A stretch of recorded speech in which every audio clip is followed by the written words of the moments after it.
Hello friends, this is the picture. First A is the picture of CT scan showing this is the mediastinum, and here this is the abscess. This is the abscess, which you can call it as anterior mediastinal abscess.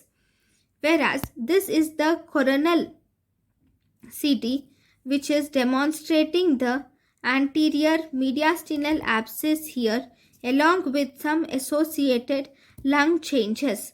So this is about the abscess formation. Thank you guys for watching my lecture. Thank you.